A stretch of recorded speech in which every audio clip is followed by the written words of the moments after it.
Welcome, everyone. Welcome to a new edition of our Open Innovation Thursdays. Every week since February, we are reviewing each of the chapters of the Oxford Handbook of Open Innovation, published back in February, and it's been a delight. My name is Marisol Menendez, and I'm an open innovation enthusiast, fangirl, practitioner, and my life is about open innovation and ecosystem orchestration, which I do in my company, Bilakatu, based in Bilbao, and the female leaders ecosystem that I have, which is with. And every week we have the opportunity to review each of the chapters of this Oxford Handbook of Open Innovation, and it's been a pleasure to interview each of them. And today, of course, is one of these amazing days, and we are welcoming Marshall van Alstyne. I don't know if I'm saying your name correctly. That's correct. He is one of the authors of chapter number 23, which is driving open innovation through open platforms. But as we do every week, let's begin with the author. We want to get to know about you, Marshall. Can you please share what do you do? Where are you based?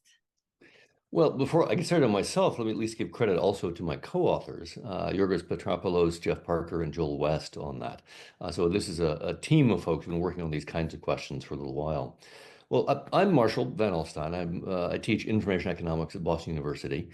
I guess I've been working on platform questions with Jeff Parker as a buddy for 2 decades now. It's been quite some time.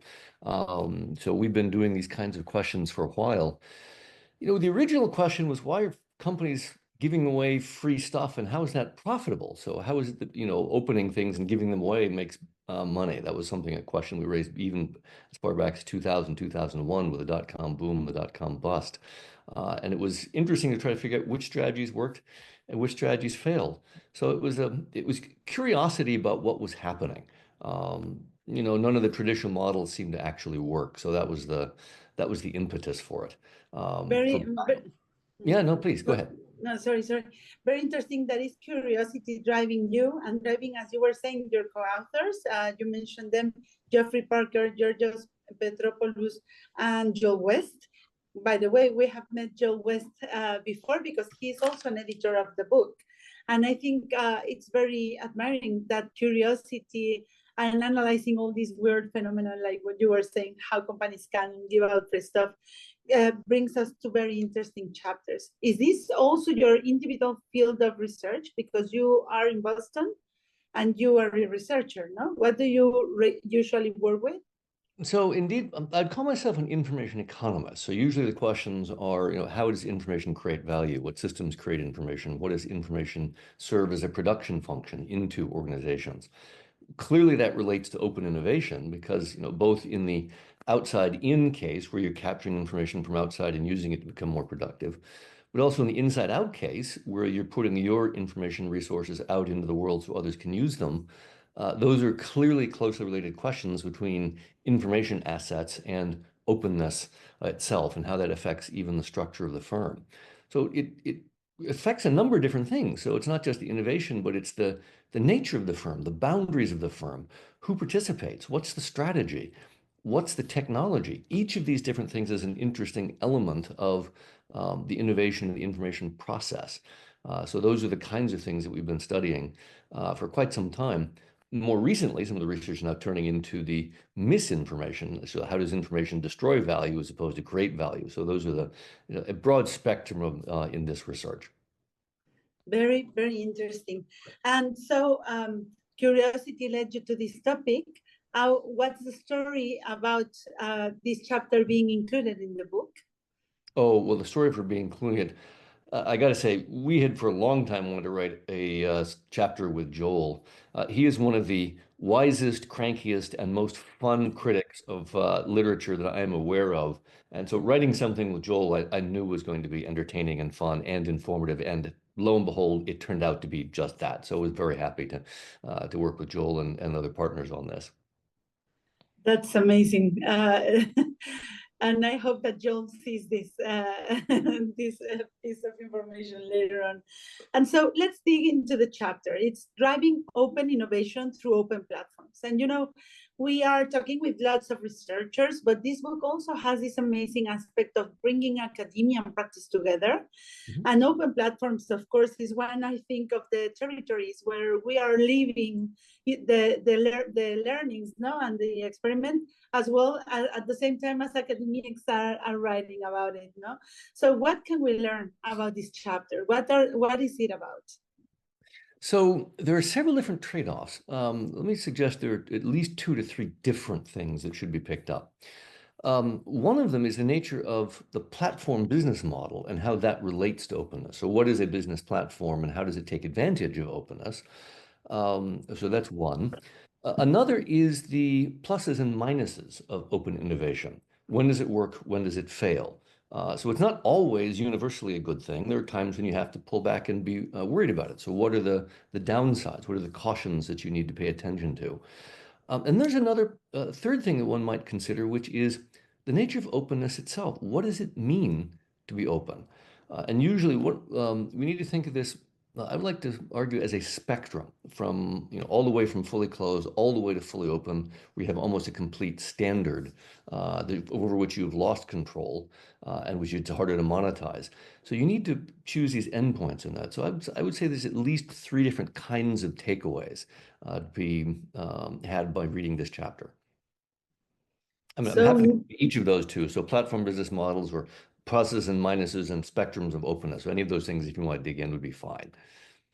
And can you give us examples of all these elements that you described and how it relates with the open platforms that we are seeing nowadays? Sure. Well, all right. Well, let me see if I can go through all 3. So we'll start just with platforms. One of the things I think is most interesting about platforms is that Jeff and I often like to call them inverted firms. What does that mean?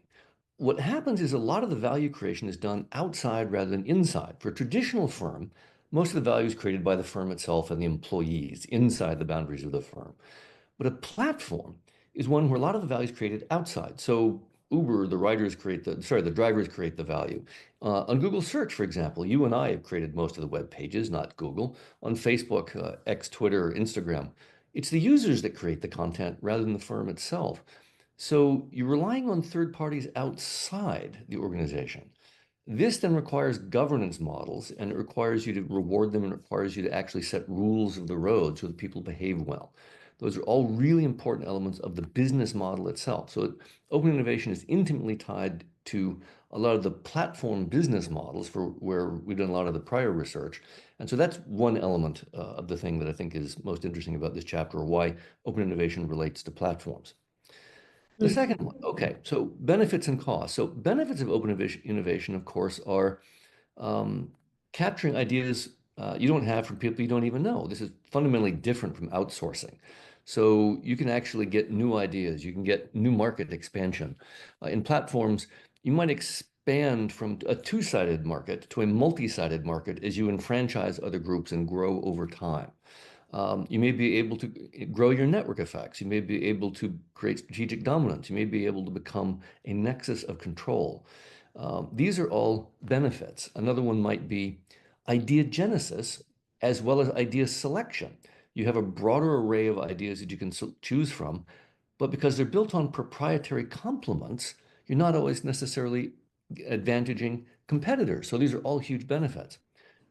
But there are downsides and there are costs. We have to be worried about such things as forking.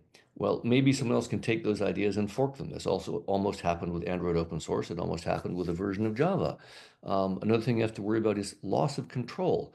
If it moves too far away, then you can't monetize, you can't steer, you can't boot bad actors off the platform. A wonderful original example was Atari didn't have, when it opened its gaming platforms, didn't have controls to keep bad content off, and so its reputation got trashed. Is another interesting example of that. Also, if the ecosystem is too small, you won't get good innovation. A good example there is Johnson Controls and Panoptix. They opened up a HVAC system, and it's just too little variation. Developers didn't want to develop for an HVAC, heating, ventilation, and air conditioning, so they didn't get any traction in it.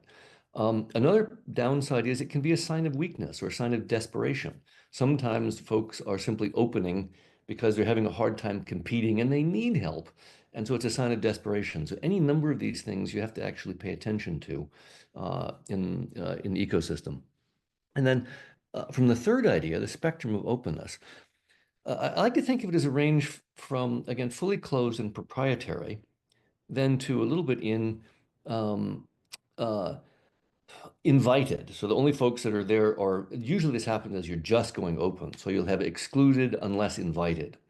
Then in an intermediate spectrum, folks might be petitioning. This is actually happening with folks at Siemens and some others. They've created rail mobility and their ecosystems are getting good enough that others are knocking on the door and say, hey, can I come in?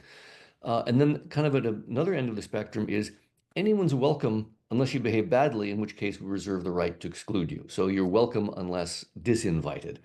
And at the far end of the spectrum is something that's almost so open it's become an open standard.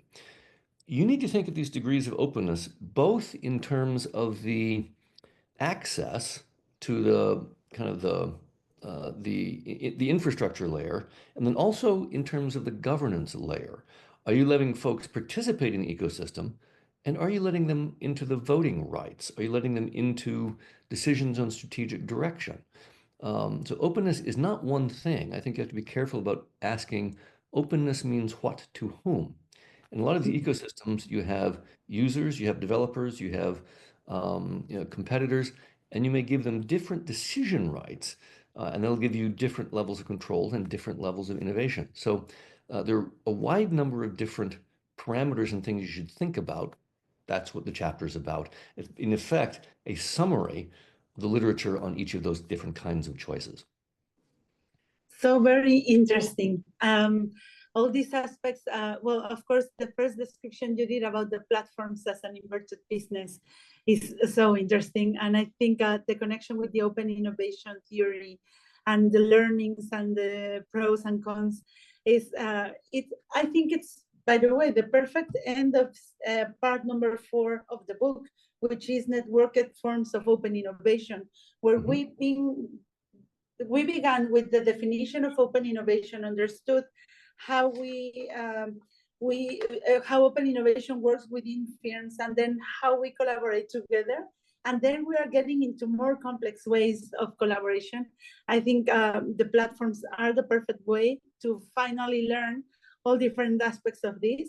And I very much like that you are doing these learnings about the pros and cons, no? Because at the end, this is what is creating the value capturing mechanisms for all the people involved.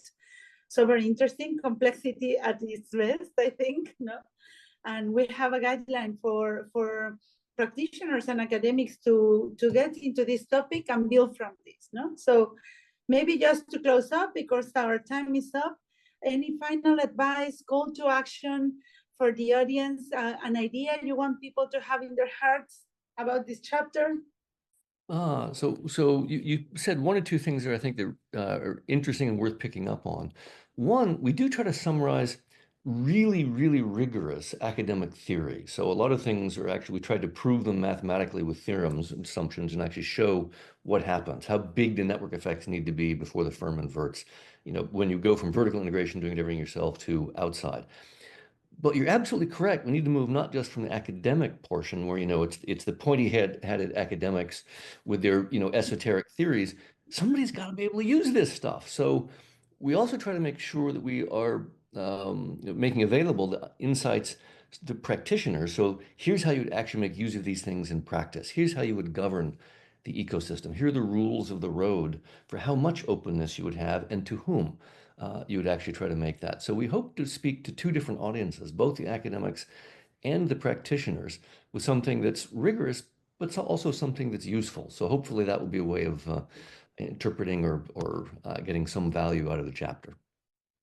This is amazing. Thank you very much, Marshall. Please convey our thanks also to the rest of the team, to Geoffrey, Georgos, and Joe West. because this is a very good chapter and we are looking forward to get our hands into it. Remember everyone that each chapter is also available individually. You don't need to buy the whole book, and that this book is meant to be read as a Bible and not a novel. You don't need to read it back to back to learn what you need. Thank you very much. Well, Marisol, thanks so much for hosting us. It's been a great conversation, and I hope there'll be many more. Thank you very much. See you, and we will keep learning. Thank Take you. care. All right. Have a great day. Bye. Bye-bye.